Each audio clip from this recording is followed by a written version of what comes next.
All right, folks. We're going to get back from the break. So one of the things in putting these kind of events together and the resources to do this is really an institutional commitment to innovation and on the part of the Med Center. And this is really a tiny part of the sort of the research and development innovation that goes on at the Ohio State University Wexner Medical Center. And we thought we'd ask Dr. Steve Gabbe, who has had an extraordinary distinguished career in innovation, but just ask Steve to say a couple words about this and to thank him for his support of some of these out-of-the-box experiments. Well, thank you. Thanks very much. The work you're doing, the type of innovative thinking that you're developing together, both our colleagues in medicine, our colleagues in engineering, is really transformational, and I'm sure you appreciate, but I want to make sure you appreciate how important it is. And I'm going to explain that to you from a very personal point of view, both from my professional practice and then from my personal life. From my professional practice, I do high-risk obstetrics, maternal fetal medicine, and my area of greatest interest is diabetes and pregnancy. I was blessed to train with Dr. Priscilla White at the Joslin Clinic, who was there just after the discovery of insulin in 1921 that enabled children to survive with diabetes and then grow to adolescence, and then women to become pregnant and have diabetes, because before insulin, if you became pregnant and you had what we now know as type 1 diabetes, autoimmune, juvenile diabetes, you died. Before insulin, most people with diabetes would live a year and a half on a starvation diet. If you became pregnant because of the hormonal changes in pregnancy, you would almost certainly go into ketoacidosis and you would die. And needless to say, you wouldn't have a surviving infant. In fact, it was so disastrous when the pregnancy occurred in a young woman with diabetes that it was recommended she be aborted. There's a tragic case of a woman at the Joslin. This goes back before insulin, late 1919, who became pregnant and had an abortion performed. Became pregnant again, had a second abortion performed, took her life, and her husband took his life. So it was a very sad situation. Insulin was discovered. Women could live to have a baby with great difficulty. My mentor, Dr. Priscilla White, realized that the control of the mother's diabetes was the most important part of the pregnancy's outcome. Because before we had all the physiologic information we have today, she realized that the moms who did better with their diabetes, keeping their blood sugars closer to normal, would have a more likely to have a surviving baby. Mothers who didn't, their baby was not likely to make it. In fact, many of them were stillborn. And she said in 1928, controlled diabetes is essential for fetal welfare. Now, we knew that the greatest risk to the baby was in the last third of pregnancy, but forever we had no way to know whether the mother was taking good care of her diabetes or not. Now, in all honesty, when you see a patient in the clinic and you say, Mrs. Jones, is your diabetes well controlled? They'll almost always say, of course. Maybe it is, maybe it isn't. We don't know. We didn't know. So what did we do to keep women well controlled and reduce their chances of having a stillbirth and improve the likelihood that they would have a surviving baby? We admitted them all to the hospital for the last 6 to 8 weeks of their pregnancy. So every woman on insulin with diabetes and pregnancy was hospitalized generally from 32 weeks until she delivered, so that we could measure her blood sugars every day in the hospital and control her diabetes, so that the outcome would be as good as it could be. And that was true up until about 1978, 79. What happened then? Well, about 78, we saw the first blood glucose meters. They were about as big as a box. They were plugged in. They had to be standardized with every reading, totally impractical. And then, in the late 70s, we saw colored strips that you could put a drop of blood on, and there would be two colors that would be produced. And using the colors and using a chart, you could just about guess what the blood sugar was with reasonable accuracy. First time we could have a practical way to measure glucose levels. They were called BG, Behringer-Mannheim chem strips. They cost about 50 cents. They weren't cheap. So what did patients do? They would cut them into as thin little strips as they possibly could. Of course, the manufacturer would say, we don't know that they are any good once you do that, but patients wanted to try to save money. But then, in the late 1970s, we saw the development of blood glucose meters that were practical to use. They started off about this big and took 2 minutes to get a reading, and when they were checked versus the lab, which was the gold standard, they did pretty well. And they got smaller and smaller and smaller and less expensive over the years. But what did that mean? That meant that women at home could measure their glucose levels, write them in a book, fax them to us, and we knew how they were doing at home. Now, we assumed that they were bringing us in the clinic information that was accurate. We'd look at their values. Of course, if you looked at their values and you saw that all the ink was the same color and that every number was the same, 95, 100, 85, you did get suspicious. I always got suspicious if they didn't have any blood on the paper. Because, if you stick your finger and you write the number, invariably you're going to get blood on the paper. But then meters were developed with memories. And what did we learn? We learned that, in fact, most women fudged the results because they wanted to please us. They didn't want us to see whether they were doing real good or not so good. But what the memories allowed us to do was download the device and see exactly what was it. But the key was thousands and thousands and thousands of women who had been hospitalized for weeks and weeks at a time, which was incredibly expensive, disruptive, not good for them, no longer were in the hospital. So now women with diabetes and pregnancy who get good care are in the hospital for their delivery. That's about it. The meters, and this is one of the examples, this meter will give you a result in 5 seconds. Is nearly as accurate as the lab. For all intents and purposes, it is. The strips that were used with these meters were glucose oxidase. They would generate hydrogen peroxide with the glucose in the blood, and that would generate an electrical current, and that would generate the glucose value. And there are standard solutions you can use to make sure that the meter is working. Again, about 50 cents or so.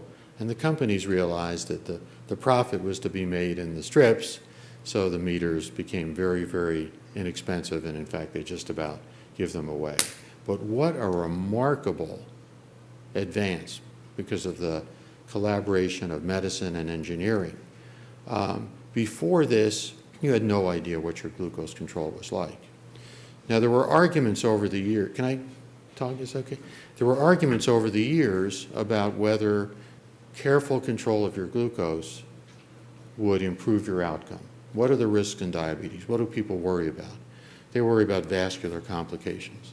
They worry about kidney disease. Diabetes is the leading cause of kidney failure in this country. They worry about blindness, leading cause of blindness in adults. They worry about coronary artery disease. They worry about having their legs amputated. And there was a feeling that the better you controlled your diabetes, the more normal you kept it, your glucose levels, the less likely you were to have those problems develop. That was the feeling. what's the risk of keeping your blood glucose levels tightly controlled within physiologic ranges? Hypoglycemia. So glucose is the key fuel for your brain, and if you're too careful and you drive your glucose down too low, you will pass out, you will seize, you'll drive your car into a telephone pole. But was it worth the risk? In 1993, the NIH supported the Diabetes Complication and Control Trial, which randomized two groups of people with type 1 diabetes into this group will get good care and see their doctor, monitor their glucose. This group is going to get intensive care, diabetologist, nutritionist, frequent visits, really work to get their control as carefully controlled as it can be. Yes, the group that was in that intensive group had more low sugars. They had more problems with low sugars. They also gained more weight because insulin is an anabolic hormone. At 3.5 years, the NIH considered stopping the trial because at 3.5 years into this trial, there was no difference in the groups in terms of complications, and the intensively controlled group was having these low sugars and more problems.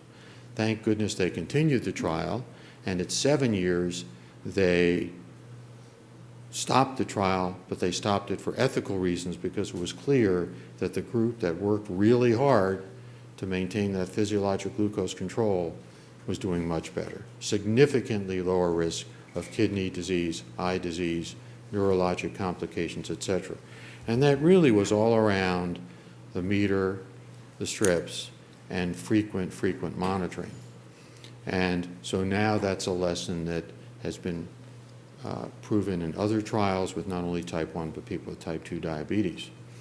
The other major advance, in addition to better insulins that work more like your insulin would, has been the way insulin is delivered. When you're normal, your pancreas is producing insulin at a little bit every minute. It's secreting a basal amount of insulin to keep your glucose homeostasis under control. When you eat Cheez-Its, your pancreas immediately senses, the beta cells do, that you've eaten carbohydrate. Boom, it's putting insulin out into your liver, which is where a lot of this all happens, to keep your glucose within that narrow range. Of course, when you have diabetes, you don't have any beta cells left because of the autoimmune destruction, and you've got to mimic as best you can the insulin secretion of a normal person. So for years, the way you did that was by taking multiple injections of insulin.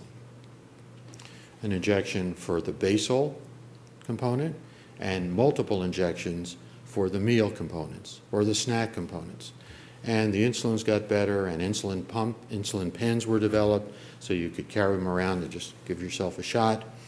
And it worked pretty well, always worrying about matching what you were eating, what your activity level was, etc. But there was always a hope that there would be a more physiologic way to deliver insulin to match what the body did normally. And that was another important collaboration between medicine and engineering, and that, of course, is the insulin pump. And I've been wearing a pump now for about 20 years, and I'm going to disconnect my pump here for you. And so these have been around now for about 30 years, but for the first 10 years they weren't really very safe, and I couldn't recommend that my patients would use them. But they've been around now for about 20 years in a form that it's just incredible, and they just keep getting better. So you saw how easily it was for me to detach this, the infusion sites where the insulin goes into your subcutaneous tissue. Remarkable improvement. It just amazes me how much better they are. What the pumps do is they give you that basal secretion of insulin subcutaneously, and then when you're ready to eat something, you dial in how much carbohydrate you're going to eat. You can look up in a book or look on the package, and then you dial in how much insulin you need.